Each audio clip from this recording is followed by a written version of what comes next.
बीड जिले में किसानों के आत्महत्याओं का आंकड़ा दिन ब दिन बढ़ता जा रहा। कुदरत की मार, फसल खराब होने और बढ़ते कर्ज के बोझ से किसान हताश है।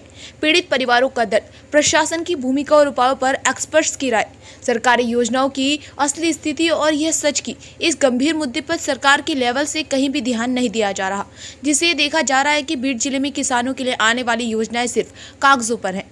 ये घटनाएं हैं अंतरवन पिंपरी गांव के भानुदास सतनाथ प्रभाले की। कर्ज बाजार के कारण 20 अगस्त 2025 को आत्महत्या करने की। पता चला है कि भानुदास प्रभाले ने भी साहूकार के कर्ज और बैंक लोन के कारण आत्महत्या की थी। लोन चुकाने में नाकाम रहने पर उसने ये बड़ा कदम उठाया। किसान आत्महत्या कर रहे हैं, ये चौंकाने वाली सच्चाई सामने आ रही है। आइए देखते हैं आत्महत्या करने वाले के परिवार का इस बारे में क्या कहना है। मैंने खेती के काम के लिए लोन लिया था, उसे चुकाना था और साहूकार का भी लोन था, लेकिन चुकाया नहीं तो मेरा मालिक नाराज हो गया। वहीं बाजरे का कोई दाम नहीं, कपास का कोई दाम नहीं, अरहर का कोई दाम नहीं, किसी भी प्रोडक्ट का कोई दाम नहीं। जब हम रात में किसी काम से गांव में गए तो मेरे पति ने मेरे पीछे फांसी लगा ली। सरकार सिर्फ घोषणाएं करती है, लेकिन हमारे प्रोडक्ट को दाम नहीं मिलता। सरकार को हमारे प्रोडक्ट को सही दाम देना चाहिए।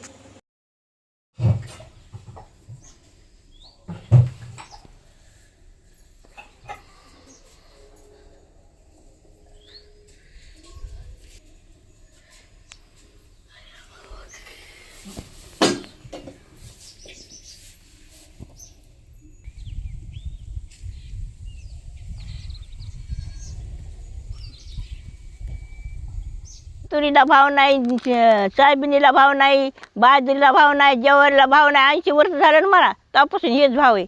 दुकानात कसा भाव आहे?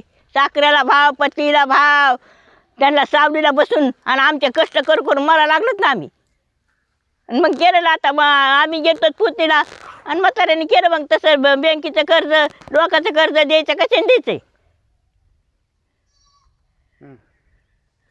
दुकानला खताला भाव, त्यांच्या पेंडीला भाव आणि आमच्या मालाला कसा भाव नाही। आम्ही कष्ट करून मरतो तरी मग आम्ही काय करावं? कसं करायचे? मला उठायला बसायला आता काय करायचं? मी सरकार मायबापाच ना, तुम्ही आमच्याकडे बघायला पाहिजे ना, एकदा तरी बघा ना आमच्याकडे। तुमचं नाव? माझं नाव परिमळा भानुदास प्रभाले। गेली 60-70 वर्ष झाले या देशामध्ये शेतकऱ्यांच्या प्रती जे सरकार असंवेदनशील आहे, त्यामुळं या देशामधल्या शेतकऱ्यांची आत्महत्या दिवसेंदिवस करण्याचं प्रमाण वाढत आहे।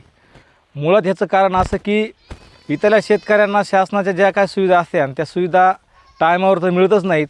शेतकऱ्यांनी जर शेतीमाल जर पिकवला तर शासन त्या ठिकाणी हमीभावामध्ये त्यांची खरेदी करत नाही। त्याच्यामुळं व्यापारी मात्र शेतकऱ्यांचा माल हा कवडीमोल भावात घेऊन शेतकऱ्यांचं जे आर्थिक नुकसान करतं आहे हे मात्र सांगण्यासारखं नाही।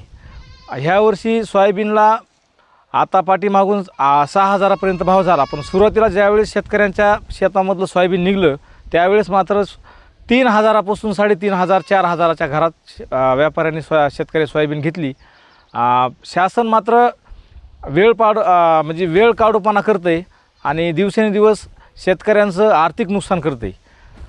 कापूस असन, सोयाबीन असन किंवा अन्य हरभरा असन, तूर असन, ह्या खरेदीत शासन न करत असल्यामुळं व्यापारी शेतकऱ्यांची आर्थिक लूट करत आहेत। कमी भावामध्ये, कवडीमोल भावामध्ये शेतमाल खरेदी करत आहेत व्यापारी, त्याच्यामुळे शेतकऱ्यांचं आर्थिक नुकसान होत आहे। शेतकरी दिवसेंदिवस डिप्रेशनमध्ये जात आहे की उत्पादन खर्चसुद्धा निघणं काही पिकामध्ये मुश्किल आहे। ह्यावर्षी बघा भाजीपाल्याचं अशी अवस्था आहे की वांगे पाठीमागाल 50 रुपयाला, टमाटे 40 रुपयाला आणि टरबूज आता 3 आणि 4 रुपये किलो विकत होते। म्हणजे ज्या शेतीमालाला उत्पादन खर्च 10 रुपये येतो, उदाहरणार्थ टरबुजाला किलो पाठीमागं 10 रुपये खर्च येतो पिकवण्यासाठी, आणि जर 4 रुपये 5 रुपयांनी जर शेतकरी विकत असेल तर शेतकरी कशाच्या भरवशावर जगू शकतो? हा विचार करण्याची गरज आहे। त्याच्यामुळे शासनाने याच्याकडं गांभीर्याने लक्ष देण्याची गरज आहे। नसता शेतकरी हा दिवसेंदिवस आता बरेच लोक शेतीचा सोडून द्यायच्या तयारीत आहेत, कारण ह्यात परवडतच नाही, काही कशाला राहतील। म्हणजे अशा अनेक समस्या शेतकऱ्यांच्या की हेच स्वामीनाथन आयोगाची शिफारशी लागू कराव्यात। शेतकऱ्यांना उत्पादन खर्चावर आधारित हमी भाव मिळाला तर शेती परवडेल ना, नाही परवडल्या कशाला कोण करायला, तोट्याची शेती कोण करायला लागली? तुमचं नाव? माझं नाव भीमराव चंद्रकांत कुटे।